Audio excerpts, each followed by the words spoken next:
Et bonjour, c'est Philippe Giraud. Nous allons voir dans ce tutoriel comment procéder à la mise à jour d'un site WordPress. Actuellement, la configuration que j'utilise est en WordPress 3.4.2 et la version 3.5 est sortie il y a quelques jours, donc je vais procéder à la mise à jour. Alors, pourquoi un tutoriel? Les manipulations ne sont pas très complexes. La problématique, c'est quoi? C'est que à un moment donné, une plateforme WordPress, c'est un ensemble entre WordPress et des choses que l'on rajoute, les extensions principalement. Encore faut-il s'assurer que tout ce qui est installé en plus est compatible avec la future version. Et quand on n'est pas longtemps après la sortie d'une nouvelle version, peut-être que les extensions, les thèmes ou les développements spécifiques ne sont pas encore compatibles. Alors on va prendre quelques précautions. La première précaution, ça va être d'aller sauvegarder tout ce que l'on peut sauvegarder, à savoir la base de données et le dossier d'installation de WordPress. Alors la base de données, vous l'avez ici, donc je suis connecté avec PHPMyAdmin sur la base de données sur le serveur de production. Et dessus, grâce à, on reconnaît ici les 11 tables de WordPress, grâce à une opération ici, on va pouvoir, une exportation, on va pouvoir sortir le contenu des tables. Les options par défaut font un export de la structure et du contenu, ce qui va bien pour ce que l'on veut faire ici. Et on va rapatrier ça sur ma machine localement. Alors ici ma base de données n'est pas très lourde, ça va pas prendre trop de temps. J'affiche dans le dossier, je vais retrouver ici mon fichier que je coupe et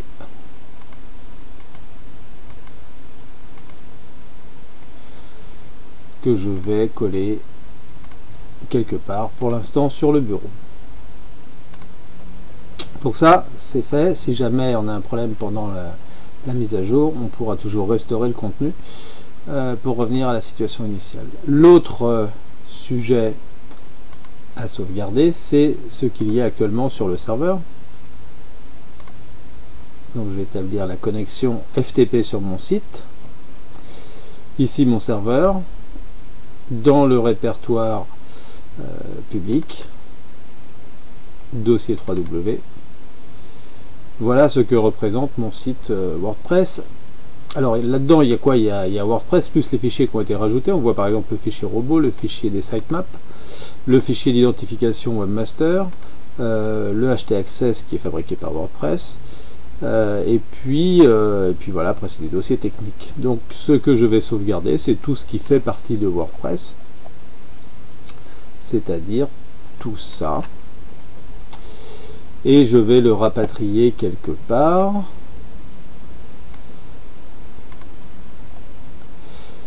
Alors on va mettre ça ici. Donc là je le rapatrie sur un NAS. Là, ça. Je vais l'enlever et je vais rapatrier tout ce contenu ici. Alors forcément ça va prendre un petit peu de temps. Je vais faire une pause dans le tutoriel et je reviens dès que cette opération. Bien, donc ce coup-là c'est fini. Donc le transfert FTP c'est fait. Juste je vérifie un petit truc.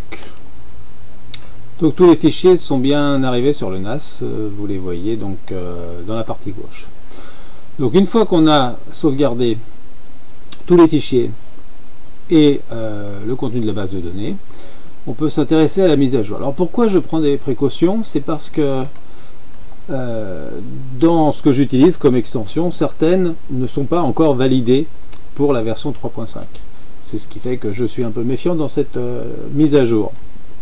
Alors ça veut dire quoi? Ça veut dire que, de façon plus générale, il faut déjà, avant de procéder à la mise à jour, faire les mises à jour de tous les composants, c'est-à-dire les thèmes et les extensions. Vous voyez qu'ici, les thèmes sont à jour, les extensions sont à jour. Et la seule mise à jour qui est proposée par le système, c'est la mise à jour de WordPress, qui parle de 3.5. Alors, pour vérifier si les extensions sont compatibles avec la dernière version, j'en ai pris une ici qui est installée sur ma machine, qui s'appelle TAC, donc qui est une extension qui permet de vérifier que dans des thèmes tout faits, et principalement des thèmes gratuits, il n'y a pas de lien caché, de mécanisme un peu bizarre, publicitaire ou autre, voire pire.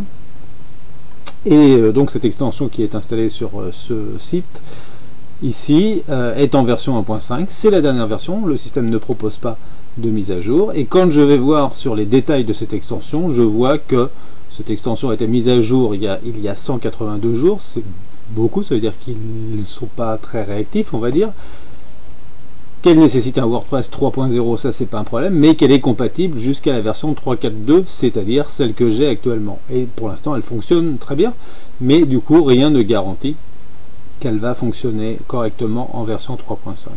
D'où l'intérêt de faire des sauvegardes de façon à pouvoir revenir en version précédente si jamais il y avait un problème. Alors il se trouve que dans mes extensions j'en ai plusieurs qui sont dans ce cas-là. D'ailleurs, une prochaine opération consistera à essayer de remplacer ces extensions par d'autres où les éditeurs sont un peu plus réactifs. J'ai celle-ci qui gère les affichages publicitaires, qui pareil date un peu. J'ai celle-ci, je crois, qui gère les liens vers les réseaux sociaux. Et j'ai donc celle-ci qui vérifie l'authenticité et l'intégrité des thèmes.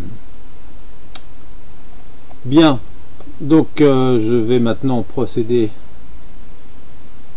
à la mise à jour. Alors ici on peut aller voir télécharger les fichiers et tout ce qui va bien et se renseigner sur les nouveautés. C'est pas ce que je vais faire ici. Je vais procéder à la mise à jour automatique par l'utilitaire intégré dans WordPress. Le système me propose soit de télécharger, soit de masquer, soit évidemment de faire la mise à jour, ce que je vais faire ici.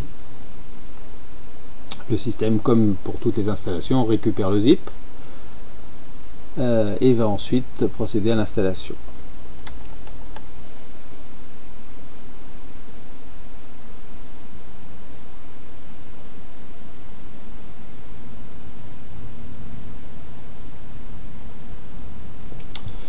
Voilà, bienvenue dans WordPress 3.5. A priori, l'installation déjà s'est bien déroulée. Le système propose les nouveautés. Alors les nouveautés, je les détaillerai dans un autre tutoriel. L'évolution du thème par défaut qui est maintenant le 2012. L'adoption du Retina pour l'affichage. Et puis plein de choses pour améliorer un certain nombre de sujets. Notamment la gestion des images, des médias qui a été entièrement revue. Dans la version 3.5, nous détaillerons tout ça plus tard dans un tutoriel ultérieur.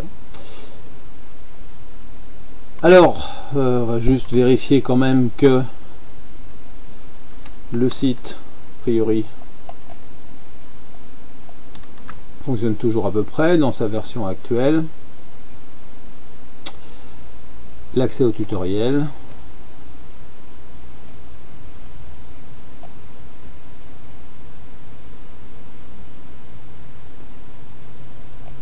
Les affichages publicitaires sont là, donc l'extension a l'air d'avoir supporté. Et si je vais dans un article, le lien vers les réseaux sociaux est toujours fonctionnel, donc ça a l'air de pas trop mal se passer. Voilà, donc la mise à jour s'est bien passée, je n'aurai pas besoin de ma sauvegarde. Si jamais il y avait eu un problème, il faudrait refaire la manipulation inverse, c'est-à-dire supprimer la base de données, restaurer la sauvegarde, supprimer tous les fichiers et restaurer tous les fichiers sauvegardés grâce au FTP, et le système repartirait exactement dans la version où il était avant. Coup de chance, pas de problème, je peux passer à la suite. Voilà, à bientôt, au revoir.